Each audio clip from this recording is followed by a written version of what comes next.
Hello? I suppose you're the new security guard? Well, if you are, then welcome aboard. I'm going to be leaving a message for you to help you get settled in on your new job and what to expect. I'm actually finishing up my night shift this week, and I'll be switched over to the day shift. So I guess you applied at the right time.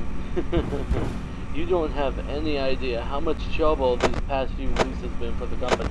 Ever since those 5 kids went missing around here the other week, we don't know what ever happened to them, and we're currently under an investigation. The parents are suspecting us for some reason, and I don't know why, as we do have a policy that clearly says Fazbear Entertainment is not responsible for damage to property or person.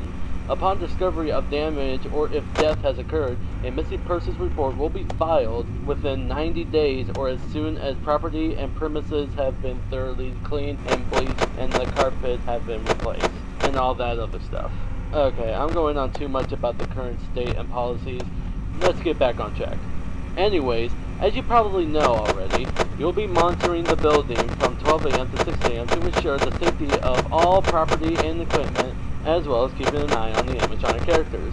What I mean by that is, for some reason, the characters tend to roam freely after hours. We don't know what's causing this glitch, but the engineers say that it's sometimes the result of them being turned off for too long, as they are programmed to roam around freely during the day, which I think is a technical achievement in today's robotics. Anyways, make sure that they don't get too close to your office, because if they see you, they might mistake you for an endoskeleton without its costume on, and will try to stuff you into one. Now you're probably asking, how could be stuffed into a costume be bad? Well, you see, those costumes aren't like mascot walk-arounds and instead are the ones that the animatronics wear, and they are filled with eternal structures and devices. So being shoved into all of that would not only be extremely painful, but would instantly kill you. That's why you have doors by your vents. Shut them if anything is in there, and only if absolutely necessary. Using the doors, lights, and cameras to drain power, and using them too much will result the entire building to go dark, leaving you vulnerable to the animatronics. So don't leave the door shut. If an animatronic does somehow end up in your office, I have a small trick for that, which is hiding under the desk. This will fool them into thinking that you're not in the office and will eventually leave. But be quick about it. You may only have a few seconds to react. It might also not work with certain animatronics, so keeping them away is recommended. It is also important for you to use your vent lights. There are blind spots in the camera views, so if you can't find someone on your cameras, be sure to check the lights, okay? Okay, that should be everything now. And before I go, I am required to greet you with the company's label. Welcome to Freddy Fazbear's Pizza, a magical place for kids and grown-ups alike, where fantasy and fun come to life. Good night, good luck, and I'll chat with you tomorrow.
Hello? I heard you made it out on your first night, and if you did, then congrats! Now, I won't be talking quite as long as last time since the animatronics tend to become more aggressive as the week progresses. There are some things that I forgot to mention, and some things that I should give you an update on. Have you checked or noticed Camp 3 where Pirate's Cove is? Well, Foxy the Pirate Fox is in there, and he's a little more unique than the other characters as he becomes more active when the cameras remain off enough. Now, I don't think the hiding under the desk technique will work on him. If he ventures far out of his cove, then try to stare at him for as long as possible, and that should make him go back into his cove, as he doesn't like being watched. I guess it creates some kind of system restart within his servos or something. I don't know.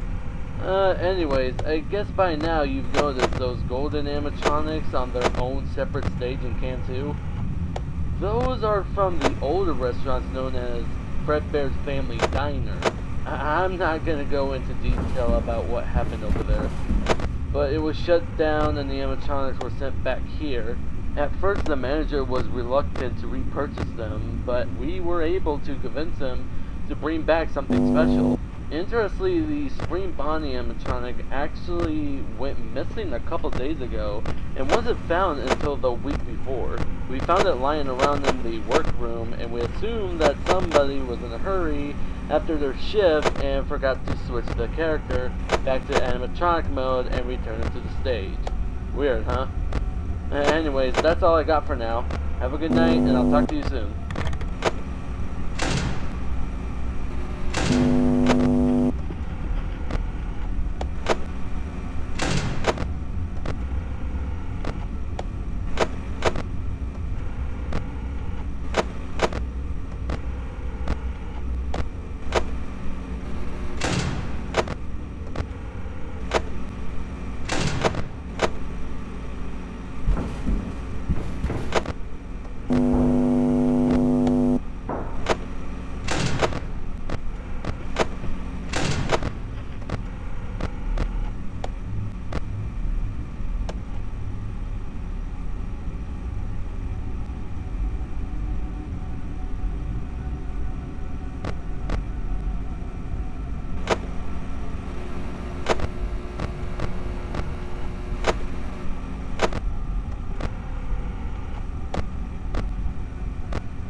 You